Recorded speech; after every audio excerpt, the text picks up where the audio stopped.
From the Hype HQ studio in Chicago, Illinois, it's Startup Hype Man, the podcast. Hello, everyone. My name is Raj Nation, and I am the founder of Startup Hype Man. Fast-growing startups work with me because they want to become better storytellers. Whether that's for customers, investors, or a packed audience, they know that story is their ticket to stand out, stand apart, and change the game. And this podcast here is where I talk with entrepreneurs and leaders in the startup ecosystem, ranging from scale stage to early stage, as they share specific strategies that they have executed to stand out across three specific areas: sales, marketing, and people. Before we begin today's episode, remember you can head to startuphypeman.com and subscribe to the newsletter that doesn't suck. You'll get new podcast episodes and timely reads written by me, but also helpful articles from around the web and a notice of upcoming pitch competitions. All right, let's dive in and hear how today's guest is changing the game. Ladies and gentlemen, making his way to the microphone. Born and raised and currently residing in Toronto, Ontario, Canada.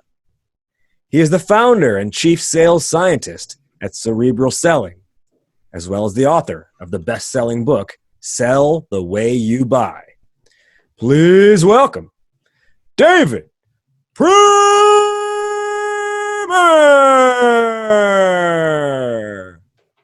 You know, you told me you were going to do that, but I don't think I was fully prepared for how awesome that was. I think I'm gonna require all podcast hosts to do that from now on. Thanks, man. That was awesome. It's my job as the hype man to hype up your introduction. Ladies and gentlemen, so he's David Priemer, as I mentioned, founder and chief sales scientist at Cerebral. They help sales reps, leaders, and their organizations supercharge their growth through a combination of training, keynote talks, and consulting. And the result is modern sellers who think like their customers, learn fast, and flat out get those W's, aka signed deals. He also authored the Amazon Canada best-selling book, Sell the Way You Buy. And today our conversation is around the paradox of selling ROI.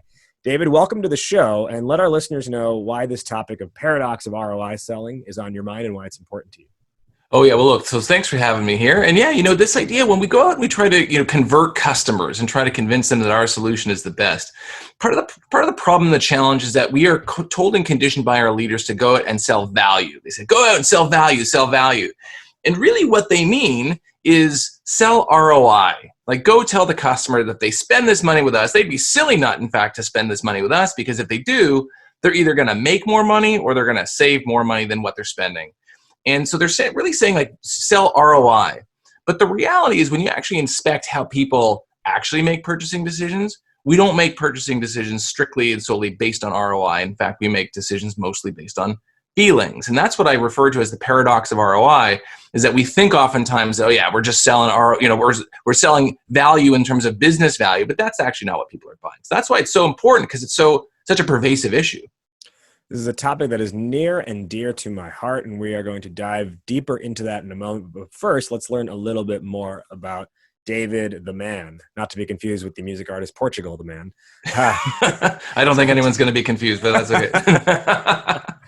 I'm curious, what is either your favorite book or movie of all time, and why? Oh my God. I'll tell you, my kids tease me to no end because I actually have very few favorites. I was at, I'm not inciting happy birthday wishes. It was my birthday a couple weeks ago. And well, I will say happy birthday. Thank you very much. But my kids, they always tease me like, Dad, you're so hard to shop for because you don't want anything. You have no favorites. And it's true. I have, lots of things that I deeply like. People often ask me, for example, what's my favorite sales movie? That's a good one. Sales movie, as if there's like a whole lot of sales. There's a spectrum of sales movies for sure. You got your Wolves of Wall Streets and your Boiler Rooms and so on. But I always say my favorite sales movie is Tommy Boy. And some people kind of like, is that a sales movie? And some people are like, hell yeah, that's a sales movie. That's awesome. And the reason I love Tommy Boy is because you have this guy who's what I call an unconscious seller. Meaning he's actually quite good at sales, but he doesn't know the pathways and mechanisms that he has to exploit to be really good. So he's just kind of meandering through, and sometimes he screws up and he's an nincompoop, and sometimes he crushes it. But then at the end, he realizes his genius. And so I actually think it's a funny movie. Check it out. We all miss Chris Farley, but also, it's a great, analogy to how modern sellers need to operate. That's interesting. I would view it through the lens of it being a kind of a sales lesson, but I don't think I thought about it to that depth that you just explained it to me. As we all know, if you've seen the movie, you can get a good look at a piece of meat by sticking your head up a bull's ass. That's right. Take the butcher's word for it.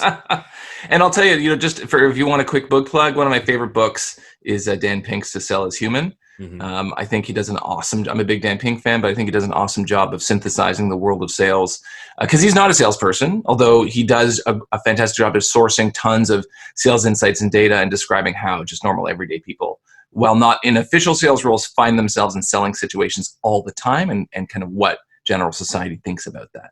Mm-hmm. When you're not obsessing over sales, how do you unplug or how do you disconnect?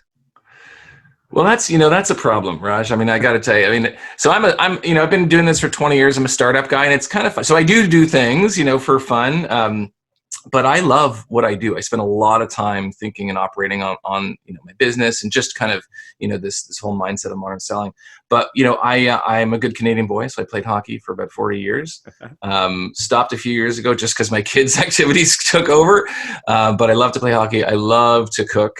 I'm the cook in the family. And I also love to kind of, tinker and build things. I think it's a bit of like my engineering background and curiosity. I love to get the drill out and fix things and build things. But yeah, I think when you think about my academic background was in chemistry and engineering, and which is kind of cooking. And then I love to cook and tinker. You find as you get older, you have kind of a common thread that tends to permeate your life, and it takes time to kind of see these common threads. But then you realize kind of what it is that you love. Well, let's see if we can create a common thread here. Engineering and chemistry, hockey, and sales. What do you feel is the common thread amongst those things? I think I go back to actually, Dan Pink's book, Drive, The Surprising Truth About What Motivates Us. And this idea of mastery. Like, I think, curiosity and mastery, you're always trying to figure out how to get better at something and optimize something. And I love to be able to. I'm a sucker, by the way, from books perspective. I'm a sucker for books or knowledge that explains the science and the why behind things that we see in everyday life, right? So, like one of my other favorite books is Thinking Fast and Slow, where kind of Daniel Kahneman kind of unpacks all of these things that we unconsciously don't know, we don't internalize. And so I think that's the common thread, chemistry, engineering, like, why does this happen? Why does that happen? I did computer modeling as part of a master's degree. It's just, I get very, very curious, but I actually that's the common thread, I feel, but the mastery around it, because you're never really done, like you're never really finished cooking. You're never really finished building things. You're never really finished sales, because it's not like, math or medicine. And I'm not saying those professions and spaces don't change. But sales changes so much, partially because buyers and buyer behavior changes so much. So you find that people that ran tactics 5-10 years ago, those tactics don't work anymore. And so that's, I think, what keeps us going in sales, is kind of that curiosity and kind of drive to win by figuring out kind of the pathways and mechanisms by which we do that. So that, for me, it's like a big chew toy for my brain. I love it. Yeah. Oh, and I would say too that hockey is a physical representation of pathways, right, and maneuvers to ultimately, quote unquote, score or win, right, which is what you're trying to do in sales as well. Now, let's talk about how you got into sales, because you have a pretty storied sales career in several organizations. You co-founded a company called Ripple, which was ultimately acquired by Salesforce. You then did sales at Salesforce. You were VP of sales at Influitive. You also lecture on sales at Queen's University. So, you have this engineering and chemistry degree. How does sales enter your life in the first place?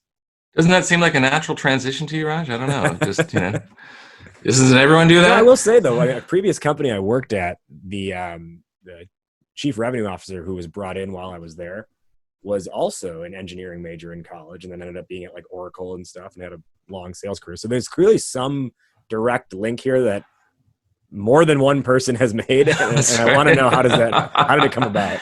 We should be doing more recruiting at engineering schools, I think, for sales. Well, no, no one gets into sales on purpose. I always talk about this. I started in science and engineering, but everyone started in something unrelated to sales, because you can't generally take sales in school.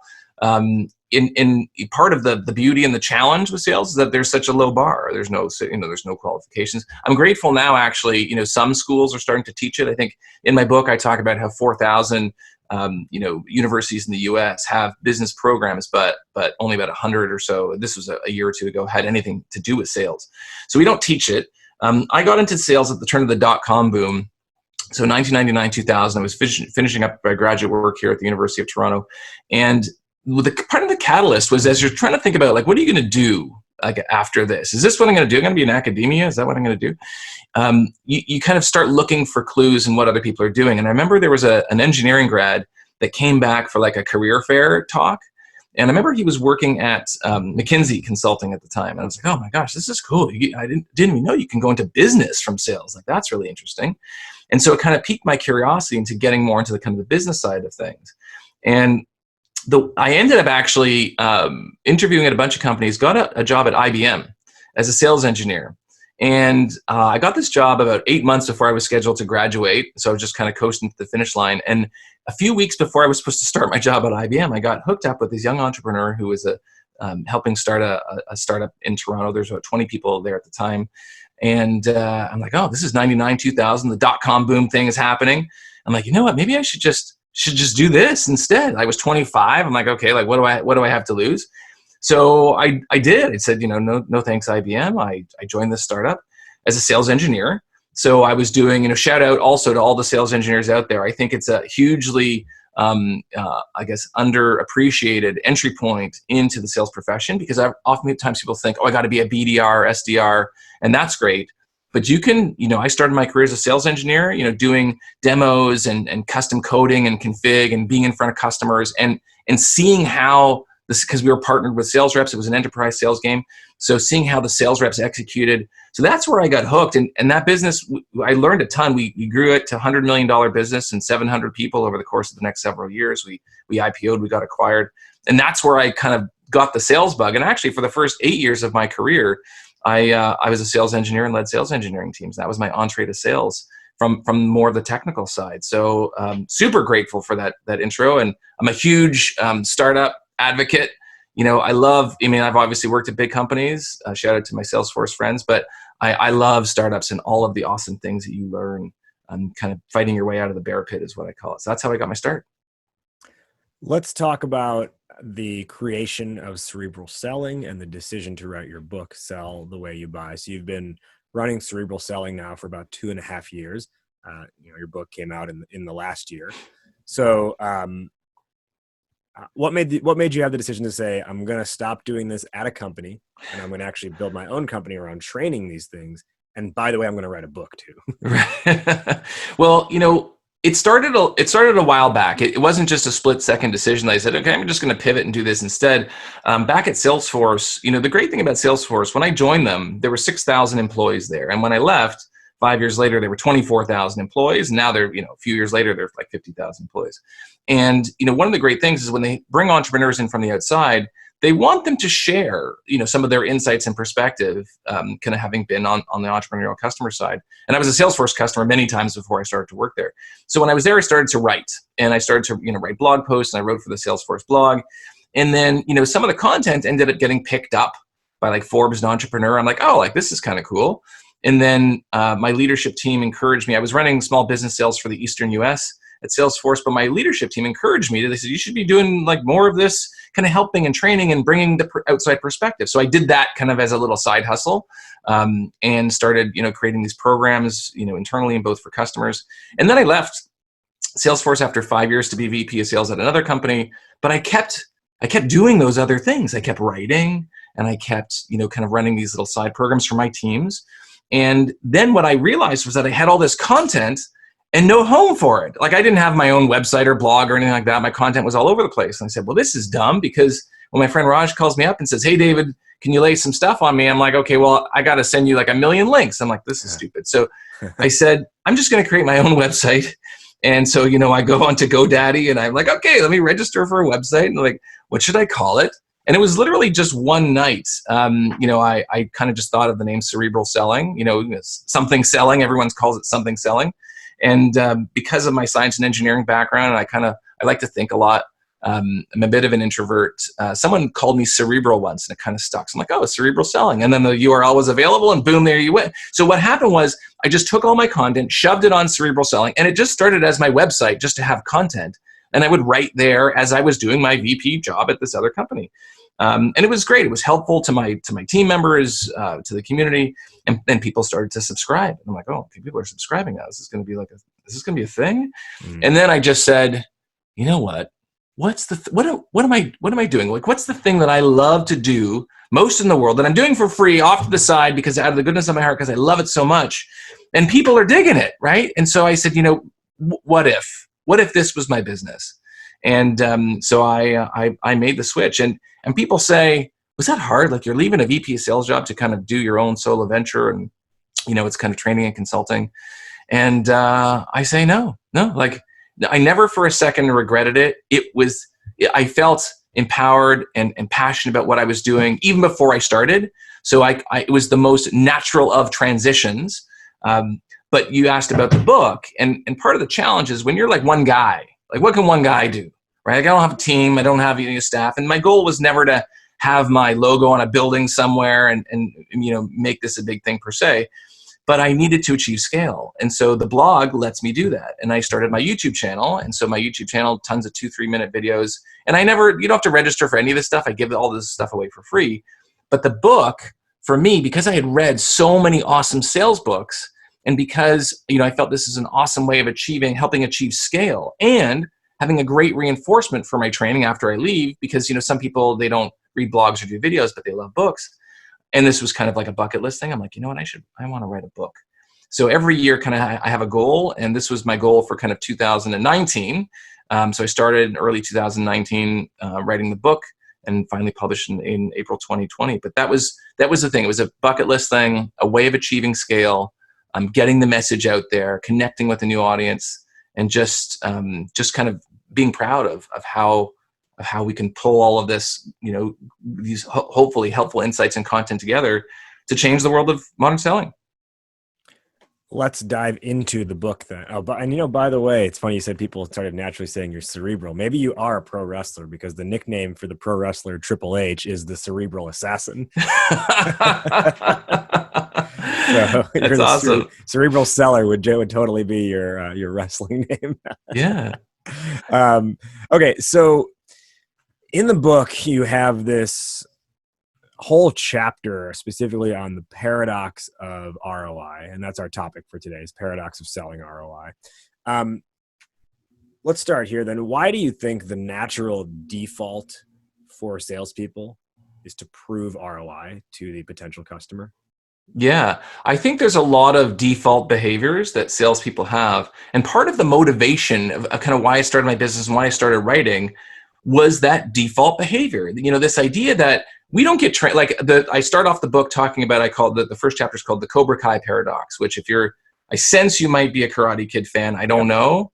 The 1984. I know there's now a YouTube series and so on, but I call it the Cobra Kai paradox. And the idea behind maybe I use the word paradox too often, but the idea behind the Cobra Kai paradox is this: in sales, you learn from your sensei, right? That's how we learn. There's no school. Maybe we do some training, but even the training, there's so many different kinds of training out there, is selected by your sales leadership team. And we end up growing up to be like the practitioner that our sensei taught us to be. And if our sensei was, can I swear on the show here? Yeah. If your sensei was an asshole, okay, then you grow up to be an asshole salesperson, right? But if your sensei was like a Mr. Miyagi kind of. By the way, I'm laughing that your swear word was asshole. I thought you were getting that bomb into your life. Asshole. Damn. All right, continue. I don't want to dial it up too much. The most Canadian thing you could have done. Like, can I swear? Asshole. If I say it quietly, maybe people won't hear. So if you learn from your Mr. Miyagi kind of leader, then you grow up to be like that. And I was always like an outsider from a sales perspective. Like, when you ask salespeople, hey, do you like talking to salespeople? They all say no. The only people that say yes are the ones that have a professional curiosity. And then they say, oh yeah, I want to listen to salespeople because I want to hear how they do it, because I want to see, I want to compare it to how I do it. But in general, people don't like talking to salespeople. And I had this epiphany, especially at Salesforce, and even now, where I get prospected into by all manner of people. I'm sure you do as well. Yeah. And I'm just like, stop using these tactics. Like, you're ruining it for everyone when you do this, right? Like, because you're making people hate you, and when they hate you, they hate me. And so I realized, when I was at Salesforce, that I was not selling the way I buy. We were executing these tactics, which are not bad or unethical or categorically ineffective, but they just would never work on me. And I'm like, so why are we telling people to do this stuff, right? And so that's what I mean by the Cobra Kai paradox. That was actually my motivation for starting Cerebral Selling and trying to teach people to do it fundamentally the right way, not based on, modern, we're going to do social selling and LinkedIn voicemails and all that kind of stuff. That's fine. But just like the classical, how people make purchasing decisions, how to have human conversations with other human beings, kind of that help them. So this which idea stands the test of any technology change. That's it. Well, you know what? When you read like some good books, and this was part of the motivation for my book as well. Some of the books are very timely, like they talk about a concept that's very relevant now. Right. But I love the books that are timeless, that you can read them 20 years from now and they're still amazing, right? Well, there's a reason that we have internet like 5.0 at this point, yet people still talk about Think and Grow Rich, which came out in like 1936, right? That's right.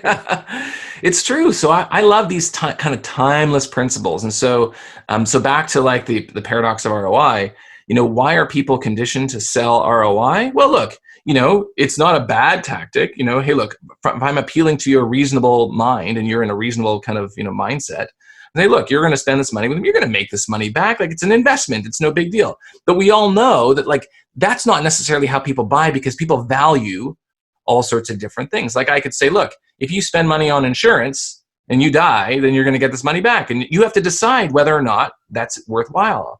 I could say, look, if you go to the gym and you lift all these weights, you're going to get strong. That only, and you're going to be able to do all these things, but that only works if you care about those things, right? So the things that people value, relationships, caring for the environment, insurance, safety, security, these all come back to feelings at the end of the day.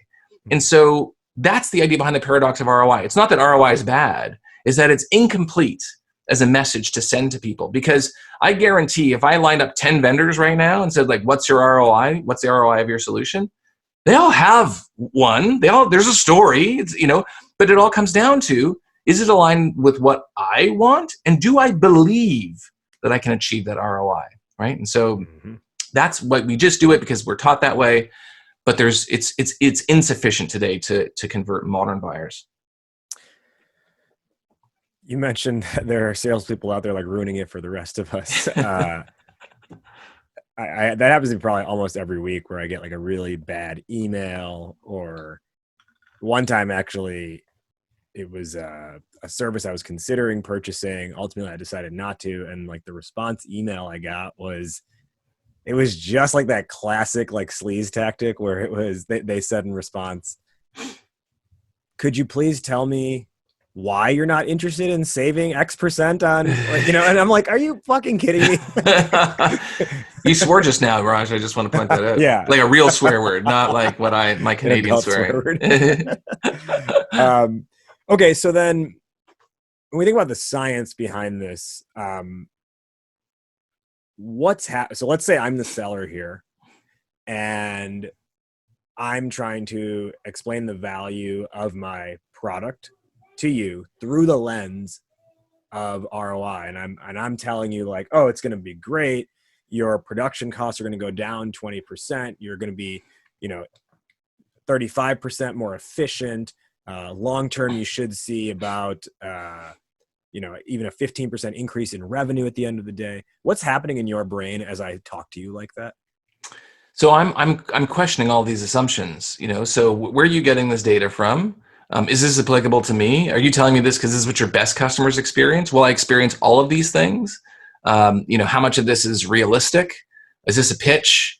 I'm thinking all these, like, I think you're lying to some extent. Yeah. And you're making certain assumptions to some extent about my business. And, I get that you're trying to sell me. I'm trying to dissect this for us here. You're trying to sell me the kind of the end result, which I get, but you're not really selling me. You're selling me the ROI still. You're selling me the the business value that I may or may not agree with, but you're still not selling me like the feeling. So for example, like, so what? All right, so great. So I save 20% in this, 30% on that, 10% of my time. Who gives a crap? Like, what's the so what at the end of the day? There's no emotional connection to the numbers. So and also, you sound like everyone else.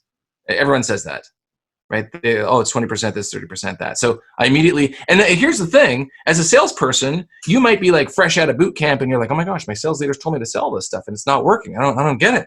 What's going on? Right? So you're not saying wrong or bad things, but as the buyer, these are all the things that are going through my mind. I agree with you on that all the way through. And it's, to add another paradox in here, our third paradox of the episode. And I think I mentioned this to you when we were doing a intro chat the other week, but about a year ago, and I've mentioned on this show before, but about a year ago, I released this ebook about this thing I call the X to Y paradox, which has to do with cold emailing.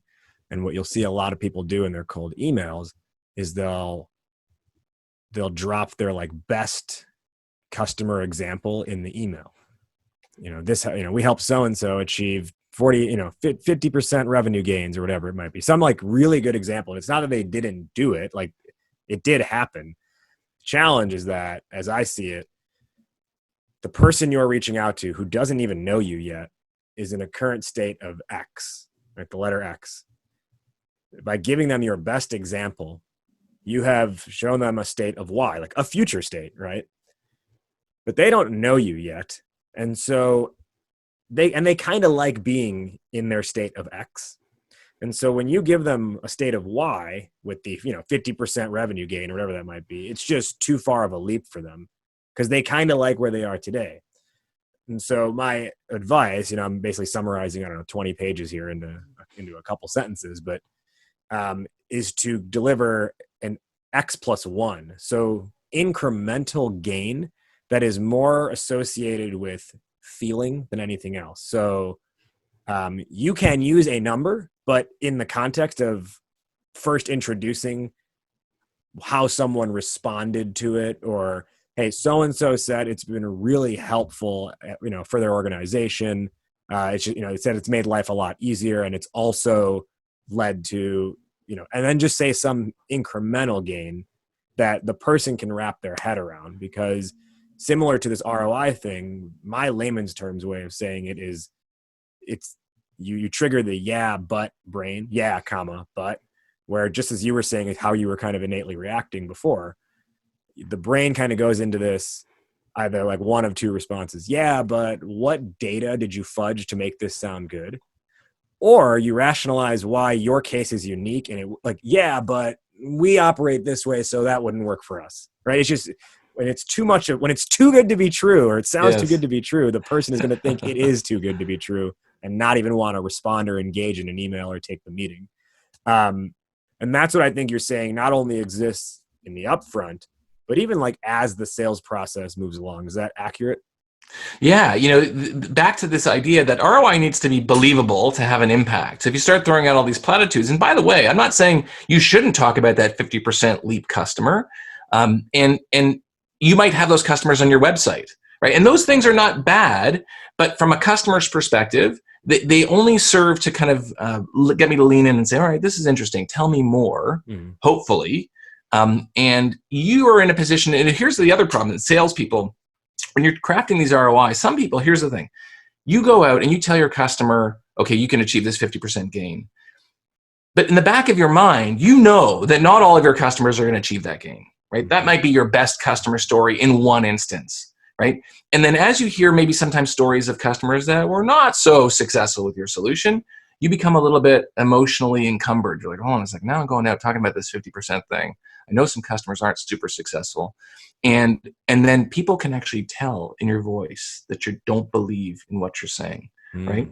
And so part of the thing that we can do as sellers when we go and we talk about this ROI is not just talk about the business value and the return, but what those customers had to do, right? Like, what did they have to do to achieve that return? So in order to maximize the return, you need to do this. We need to do this. Like, this has to be kind of a perfect storm. Now we can, tweak these assumptions for you, but all it does is it gives that customer a level of confidence that, yes, they're going to see kind of a certain return, right? So, that's what I would say. Is like if you're bringing data, and the other thing you mentioned, which I think was great as well, is this kind of X+1, right? The idea is that when you throw out a message, a pitch, an ROI stat, the only thing that matters is it has to be believed. Dan Pink refers to this in his book as processing fluency. I say process because I'm Canadian. It's a processing fluency, right? This idea is like when I say something, how quickly is it digested? Now, if I start throwing out all these 50% numbers here, that's not going to, he calls it like it goes down smooth, like a nice scotch. It's not going to go down smooth in your brain. And so picking the right kind of numbers when you show your value is really important too. If I were to give you an example, I would say, let's say part of the value of your solution is it saves people time. Okay, you implement the solution, it's automated, blah, blah, blah, boom, saves people time. How much time are we talking here? If I go out to you and I say, Raj, this solution, if you put this in, it's going to save 10% of your time every month, right? Or I could go out and I can say, Raj, if you put the solution in, it's going to save you 20 hours a month. Now, those two things might be mathematically equivalent, okay? But they are not processed in the same way by your brain. You can picture 20 hours a month. 10% of that, like, no, you can't. Now, I'm not saying it should always be the absolute number versus the percentage. Sometimes the percentage is the more compelling number. But the idea is the X+1, it's this idea predicated on, it's an idea that goes down smooth. I can get that, right? And so the way you present data and the way you present numbers is equally important. Yeah, and one of the examples I give in that ebook, which I have, successfully used in my own outreach, is, I personally have a customer success story with one of my clients where their close rate was 12% on their demo calls. And we got it up to a 38% close rate. And then at one point, the rep was even hovering around like 45, 50% close rate. Now, I think it's too much to say this person had a 50% close rate or a 38% close rate or even, a 26% increase. Then you're thinking about, well, what's the gain there, right? So the way I phrase it instead is, hey, like I give like the little, like what they, like how they said it helped them just at like a qualitative level. And then add on to it. This was able to help them bring in a couple more deals every month. Which if you're a sales leader or a CEO, which is who I'm going after, you think about it in the lens of, man, if my reps could just close like 2 more deals every month, we'd really be in a good shape. They're not thinking about it, man, if we can get to a 26% increase in sales, right? Or if we can get, right? Or they're not saying, they also don't think about, man, if my worst person can just start closing all their deals, we'd be set, because they know that's not reasonable. Yes. So you're right. It's really about how you phrase it. And even in the example you gave where it's like, whatever it was, 10% or 20 hours, 20 hours gain, it's even like even further than that. Or is it 20 hours per month, or is it 5 hours per week, or is it 1 hour per day? Right. And that's where you start to get into, I think, the persona of who you're selling to, and really thinking about, really coming from that like empathic lens, right? How do they think about their own day? Which comes back to that core theme, which is your book, which is selling the way someone buys. And buy is not just how do they buy things, it's how do they like intake information on a daily basis, right? That's right. How they internalize. Well, here's a perfect example. So let's say I'm selling training, sales training. That's a stretch, right? So I actually do sell sales training.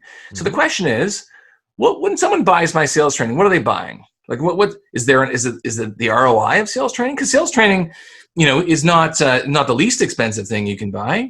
And so it all depends on, well, why are you buying it in the first place? Are you looking for like a boost? Did you do a funnel analysis and you've determined that between discovery and negotiation, there's like a drop off and you're looking to impact that particular metric? And if you do, you will see a return. Maybe, but maybe, you want to invest in training because you've never invested in training before and you're worried that your team is going to leave because they don't feel like you're committed to their professional development.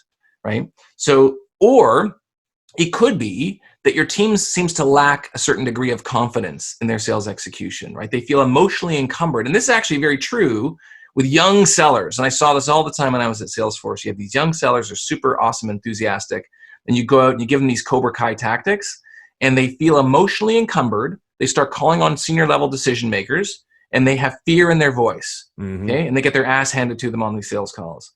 And so that was a 23-year-old me. Well, totally. Well, it's anyone. Like, you could be a young seller, and that's a young seller selling to an older, more experienced buyer whose job they've never done, has this concept. I call it experience asymmetry, and I talk about it in my book. I wrote a Harvard Business article about it about a year ago. Experience asymmetry. But it's also a factor for new reps, new to your business, new to the industry, where you kind of go out, and it's kind of like, for those of you out there that have like little kids, when your kids come to you and they're about to hit you up for something, like ask you for something, like, you can tell immediately, right? Like, the same way when a telemarketer calls you, you can tell immediately that it's a telemarketer reading from a script, right? So people are very perceptive. So back to, like, what's the ROI of sales training? What would life be like if your reps could go out there with the confidence of someone who has 10 or 20 years more experience, like, in your space, right? What would the value of that be? And maybe that might be intangible. Like, it might be, there's a tangible value to the retention and, conversion rates, all this kind of stuff. So back to, like, well, okay, what's the ROI of sales training now? Now if I were to pitch my sales training, which one of those am I picking? Right? I don't want to just lead with this one if that's not what you care about. Maybe you have an employee attrition problem and lack of investment, and that's why you need to do this now. Or maybe you made the investment in training and you're like, shit, the stuff we did isn't working anymore. We need to do something else. So it's not just kind of one or the other. It's got to be aligned to what you believe, right, as the buyer. Yeah. Well, it's aligning to what they believe. And to clarify, are you saying that you should inherently know what they believe, or you should actually ask in some fashion, hey, what's important to you? And then build your sort of customer story around that. Yeah, well, this question, I actually saw a video someone posted on LinkedIn yesterday about not making assumptions. Like, don't make assumptions when you go into about what they care about. And I think that's totally valid. But I also do think that there are lots of considerations that people should have when they're making a purchase that are not top of mind for them, right? So, like, someone buying a car might be thinking, oh, this is a super fast car and 0 to 60 times really fast, but they may not be thinking about safety. But when I talk to them about safety, they might be like, oh my gosh, I never thought of that. That's actually really important. Or you could tow a boat or whatever, So I do think that as modern sellers, we do need to bring a little bit of that future to our customers and be prescriptive. In fact, Gartner, CEB, wrote an awesome article about, kind of the state of modern selling a few years ago that talked about the need for sales reps to be more prescriptive and lead their customers. Like, especially if it's a product that you're selling that your customers don't often buy. Like, I give the example, I go into the suit store to buy a sports jacket because I need a sports jacket because I'm giving talks and stuff. Now, look, I have some sports jackets. I don't buy sports jackets every week. I'm not a fashion guy. So I go into the store and I'm like, you got 1 million sports jackets in here. I'm trying to figure out which one to buy. And these salespeople at the menswear store, they're well-trained and they say, okay, they ask me questions. So this is the same thing we do in sales. We're trying to kind of size up our customer, get a sense for what they care about. And then once we do that, we don't have to have an exhaustive discovery. Then we start bringing suggestions. Okay, based on what I'm hearing from you, I'm going to kind of narrow down the field. And I have customers that do this, even like on discovery calls.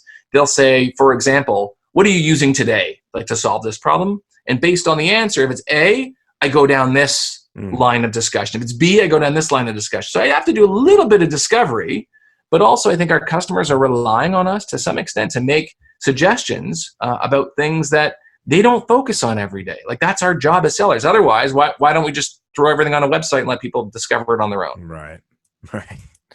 And I think there's a good deal of honesty that's involved with that too, which can get tricky based on, like, competing conflicts of interest.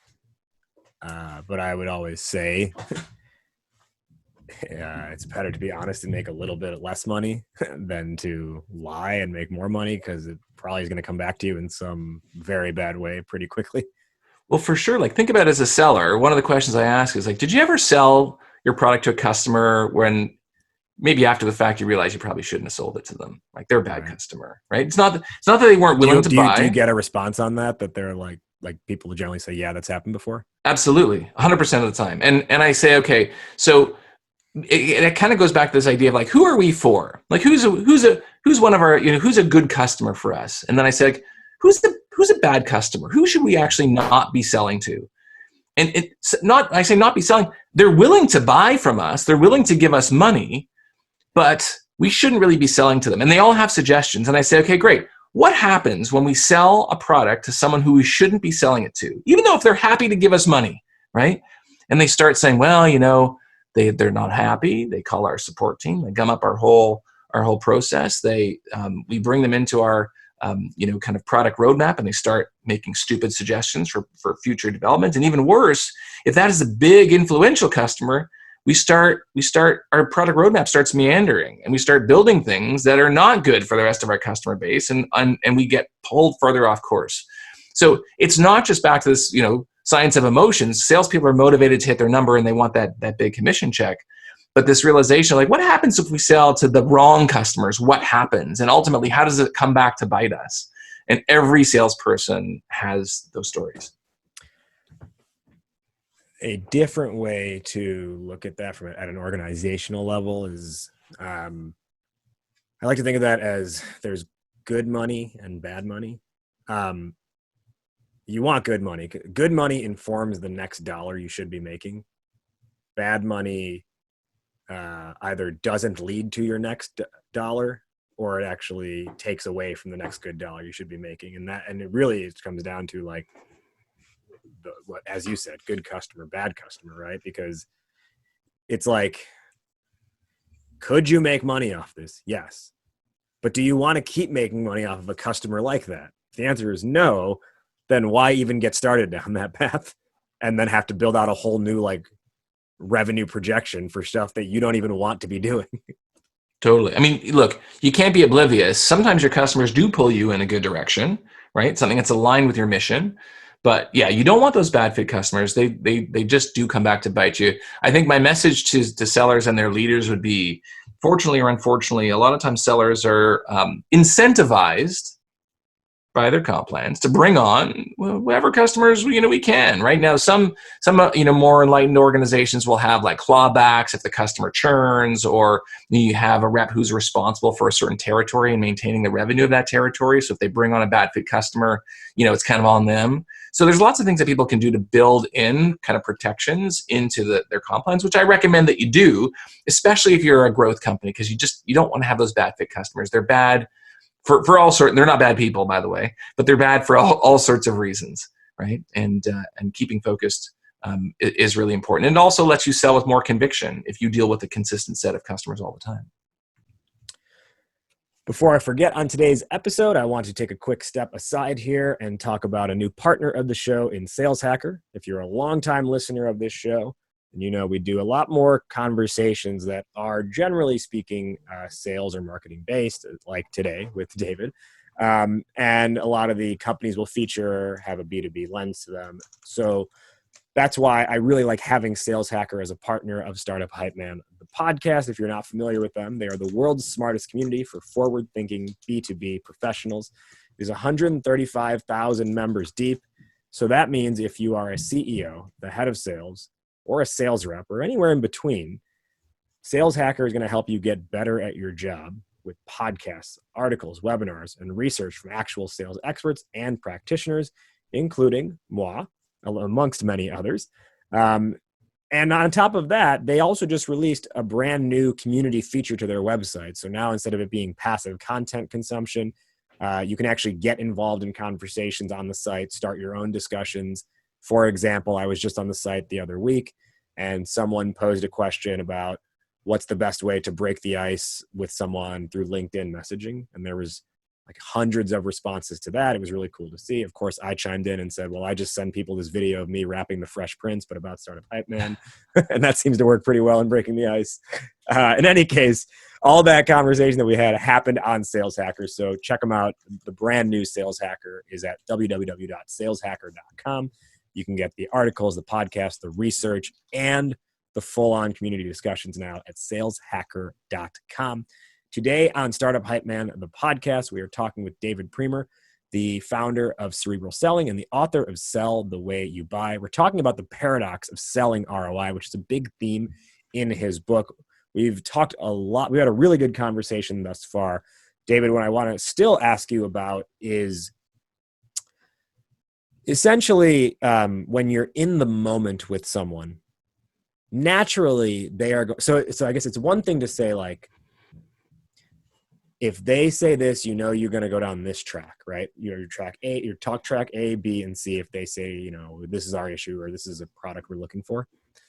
It's another thing where in the moment you're already in discussion with them and they're like, yeah, okay. What kind of results has this gotten for others? Or something to that effect where they want to know how it's helped other customers. And in that case, for most people, the default reaction is to go, oh, well, we help so-and-so achieve X%, right? Like go right back into that ROI mode. So how do we plan for, I guess, fighting that natural response? And what should the response be instead? I'm about to go. So when you said, well, you know, I think you said, you know, in an intimate moment, I was like, oh, where are we going with this conversation? It's like Raj after dark here. So, no, so here's the thing with case studies. I have this planned rant that I'm going to do. I don't know if it's going to be a video or an article or something, but here's the thing with case studies. When someone says, so what have other customers seen? What we tend to do is we tend to fall back on the case studies that our organizations have provided to us, right? Something that's on our website. Oh yeah, well, like Raj Nation saw a 50% growth in this. And then, you know, Steve Nation saw a 20% growth in that. And there's a Steve Nation out there. There's going to be some fists flying, I'll tell you that much. Well, there's Dave the Man, and I don't know what the other thing you Portugal said. The Man. Portugal the Man. There's a lot of nations. So here's the thing, right? When I start reading statistics to you, right? Statistics that I have not felt or internalized or that are on a case study, you could just read them yourself. They come off sounding like this. You ever go into like a Best Buy or your electronics store and you're looking at a stereo or a TV and you ask the salesperson, so like, tell me about this TV. And they look at the little like sticker that's underneath the TV display and they start reading that. Okay, idiot, I could have done that myself, right? So I feel like when someone says, what has this customer experienced? And we just start like reading things, like that's kind of how we sound like. And so one of the ways you can do better on that front, and I kind of call this this concept removing the concept of abstraction. So actually, Adam Grant, so I'm a big fan of Adam Grant, Wharton School. I'm a big fan of Adam Grant, and you know one of the things he talks about is he did this study with the alumni department of the Wharton School of Business, and the BDRs in the alumni department call up alumni and they ask them for money for donations, and they found that, you know, what are people doing? They're going out and they're calling alumni and they're saying, hey, you know, you should donate to the Wharton School. I know you went here and we use the money for scholarships and the scholarships help people and all these great. So they're talking about like these case studies, right? And so what he did was now here's the thing. Those are just like statistics on a piece of paper. Like it's like an academic exercise. I'm just reading the stuff that's underneath the stereo. So what he did was he had some students who received scholarships that were a result of alumni donations, and he had them come in and tell the BDRs firsthand stories of their lives and the impact those scholarships had. And they found that the revenue from the BDR team increased 400%. Okay. Now those statistics may not have been any different than something that they could have read on a case study.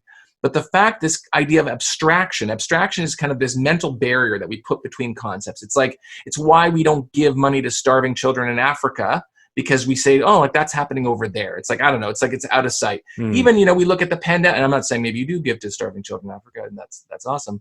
You know, even with the pandemic, here in North America, we were not the first to be hit by the pandemic. But when we're reading these stories of overseas, like, oh, that's happening over there.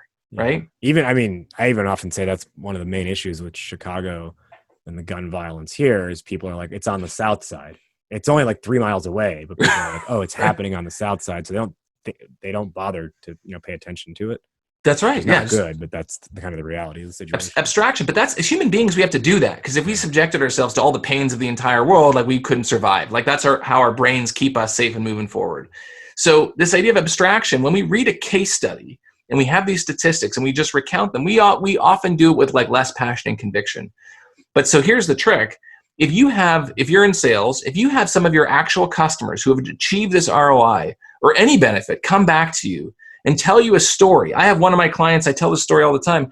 They said, you know, David, we used one of your discovery tactics, and that was the one we latched onto the most. And we were experiencing a ramp time typically of reps of like 3 to 4 months until they're at full productivity. The only change we did was start using that tactic, and all of a sudden now we're getting full productivity out of reps 3 weeks into the job. Like we found like the switch. And I tell that story all the time. Why? Is there an ROI to it? I mean, I'm not talking about dollars and cents. I'm talking about ramp time. But because the customer told me that story, I can recount that story with so much passion and conviction. Mm-hmm. So back to like customer asks me, so what's the benefit of your solution? Now you're a seller. If, for example, here's how you answer. Instead of saying company A saw 50% and company B saw 20%, you say, I spoke to Mary at company A and she does this job. And she was telling me that before she did this and now she does this. And she couldn't believe that it was such a huge transformation, just this little thing. And now I'm telling you the same story, but it's like a first-hand account that I'm telling with much more passion and conviction. So it becomes a lot more believable. And then you are more likely to act just like those BDRs in the kind of the Adam Grant, alumni school. So it's not the numbers, it's how you heard about them and how you assimilate them and how you tell them that has the biggest impact. I'm curious then, let me give you like my framework that I do for this and what I recommend to clients as well. And I'd love to see you add to it, take away from it, pick it apart, whatever you feel.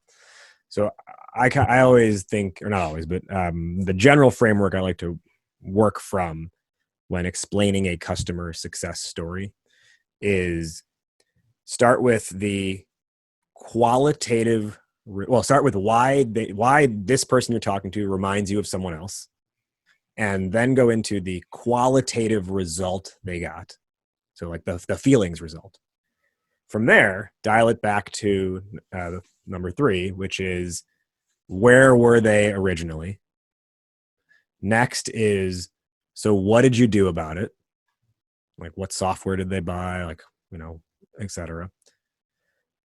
After that, drop the quantitative result in context and then wrap it up by restating the qualitative result. So you bookend it with qualitative result.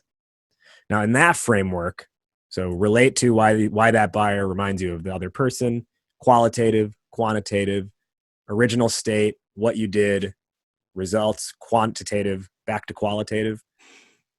What's your take on that framework? You know what, as you're telling me that, I mean, it's a lot of steps, but here's the thing I kept thinking of as you're telling me that. It's a narrative, right? And people are conditioned to follow narrative. I'm a big fan of this. And actually, we talked about messaging in our kind of prior call. I'm a big fan of, you're going to laugh, hopefully not, infomercials. I love infomercials. Like you watch the Shopping Channel and these kinds of things. I'm a sucker for infomercials. Love my shit out of infomercials. Oh no, they're using the lightning bolt graphic. You're hooked. Well, because here's the thing, like why are infomercials so great? Because you're not expecting them. You start out the commercial not giving a shit about what it is they're talking, and at the end you're like, I need that. How did I not survive without like my NutriBullet, thing, or my Miracle Blade 2000? So they take you on this narrative, and the narrative is kind of and so your narrative can work great. The narrative is something that is absorbed by the mind. It's very engaging because we're conditioned over the course of our human history. We passed our history and important facts through narratives and stories. So humans are conditioned, and actually this is an interesting thing from the perspective of the science of selling. They found, and this is research, I think it was done in 2014, they found that like the oxytocin and chemicals that are released in the brain when stories are told and absorbed, they can actually measure these things now. And so they have a better sense for like what stories work and what don't.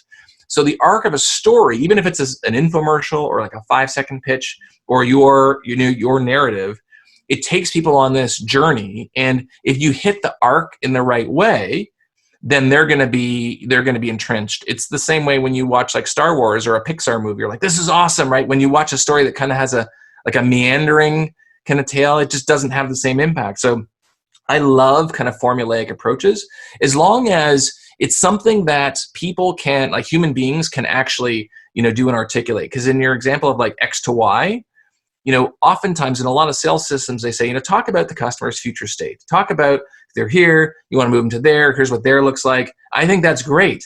But then if you're a salesperson, you're thinking to yourself, okay, what are the words that I'm supposed to use to do that? And what you've done is you've kind of broken that down step by step, saying, here are the words, right? And I think that's a big challenge for sellers is kind of overcoming that knowing doing gap. It's like, I know that I need to create contrast, but okay, what are the words? What are the numbers? What are the words that have the biggest impact? What's the formula? What's the arc? And so I think when you can help people do that and have a formula to help them articulate values in a very natural way, a very human sounding way, because when you watch a movie, you're not like, oh my gosh, they're doing this to me. It's like, no, like you're an infomercial. It just happens in your brain. Like it's that effortless purchase. And I think that's what you want to achieve by this formulaic approach. Breathing a sigh of relief over here. I think it sucks. I was just trying to be nice. No. By the way, I've definitely pulled you over to the dark side because you didn't even recognize. I don't know if you realize it, but you did say shit like casually in your monologue there. Yeah, so well, you let the tiger out of the cage. Off of that initial point of can I say asshole to casually dropping shit. Maybe we'll get to an F-bomb by the end of the show. I don't know. You got to keep listening, everyone. All right, so let's begin our wrap up then. Where can our listeners find you, learn more about Cerebral Selling, as well as find the book? Yeah, so I mean, everything I put on cerebralselling.com, the website. So just one word, Cerebral Selling. I give everything away for free. It's kind of part of my strategy. You don't have to register. There's nothing gated or anything like that. You can sign up to my email list if you'd like. I have a YouTube channel also that's linked on my website. It's called Cerebral Selling, which you can find. And the book is called Sell the Way You Buy, which you can find on my website as well. Or you can find it on Amazon, Barnes & Noble, Indigo, wherever you buy books. Sell the Way You Buy. There you go.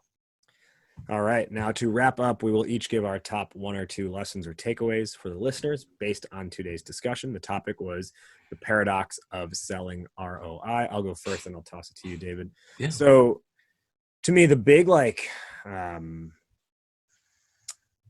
wrap up to this for me, and it's not just about the ROI, but really the larger theme of your book, which is sell the way you buy.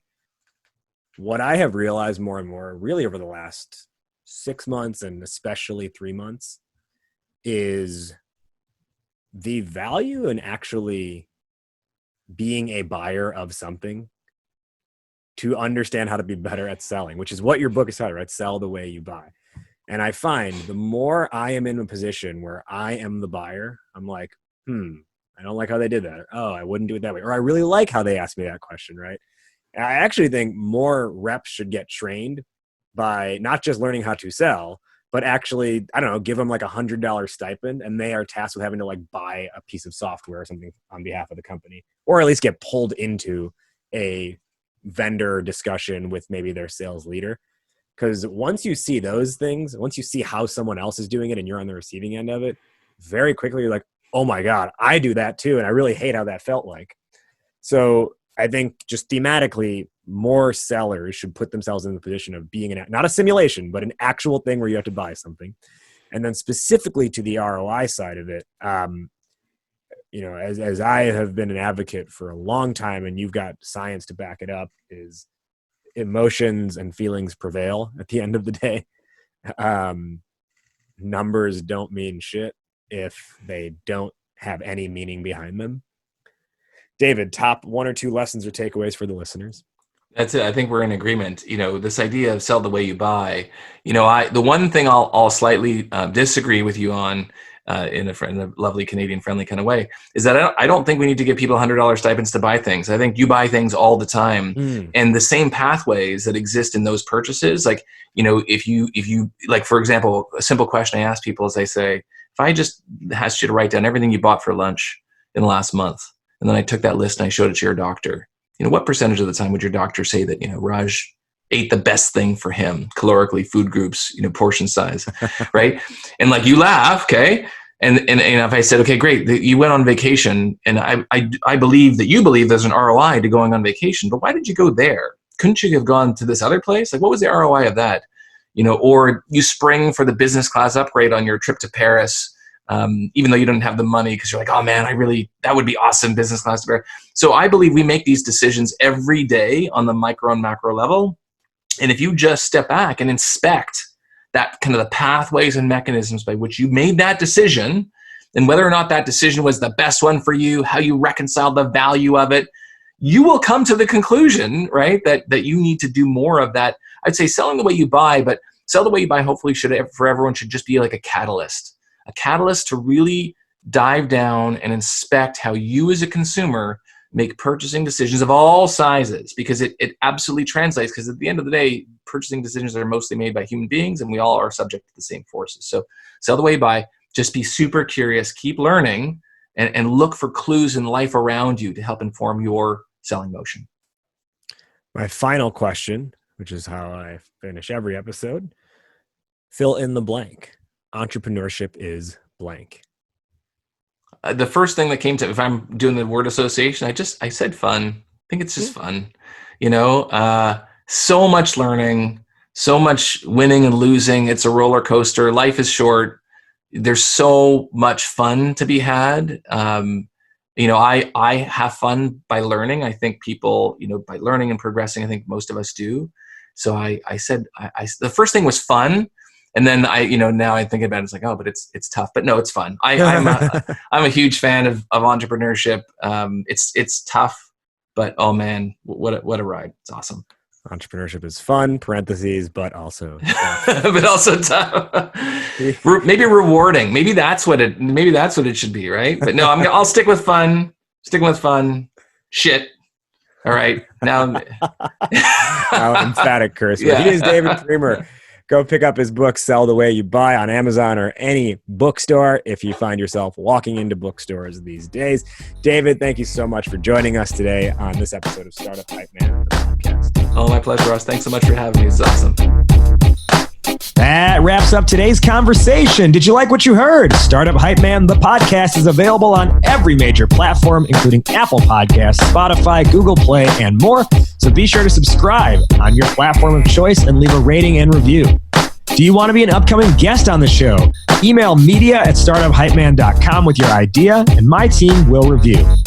Our theme song is Change the Game by Jay-Z, all rights owned by Rockefeller and Def Jam Records. And hey, if you want to work together on making your startup story the only one that matters, email me at rajiv@startuphypeman.com. That's RAJIV@startuphypeman.com. Well, that'll do it for today. Thank you for listening. Thank you to today's guests for joining. You have been checking out Startup Hype Man, the podcast. I'll catch you next week. But in the meantime, word up, raise up.